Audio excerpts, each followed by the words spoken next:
বাঁকুড়ায় রামনবমীতে জনস্রোত, সেই বিশাল শোভাযাত্রায় উপস্থিত একাধিক বিশিষ্ট ব্যক্তি। কি বললেন নেতারা, কি বার্তা গেল মানুষের কাছে, জানতে হলে দেখতে হবে এই প্রতিবেদন। এই শোভাযাত্রায় উপস্থিত ছিলেন বিজেপি প্রার্থী নীলাদ্রি শেখর দানা।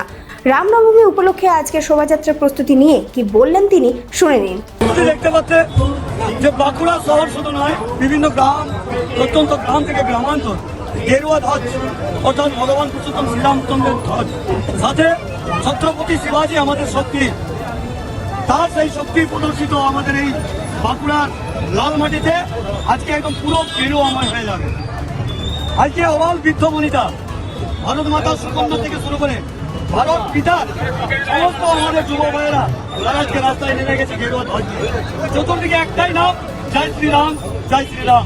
ভগবান পুরুষোত্তম শ্রীরামচন্দ্র তিনি যে বোধন করেছিলেন হস্তধরা পদ্ম নিয়ে মায়ের কাছে অসুরপুর নিধন করার জন্য, বাংলার অসুরপুর নিধন হবে, তার এই যজ্ঞ, সেই যজ্ঞের আজকে প্রাণ প্রতিষ্ঠা হতে চলেছে বাংলার এই লাল মাটিতে। বাংলার রাজপথে গলিতে গলিতে ছড়িয়ে পড়েছে যুব ভাইদের সেই কোলাহল চিৎকার ধ্বনি, জয় শ্রীরাম, জয় শ্রীরাম, জয় শ্রীরাম, একই ধারা, একই নাম, জয় শ্রীরাম, জয় শ্রীরাম।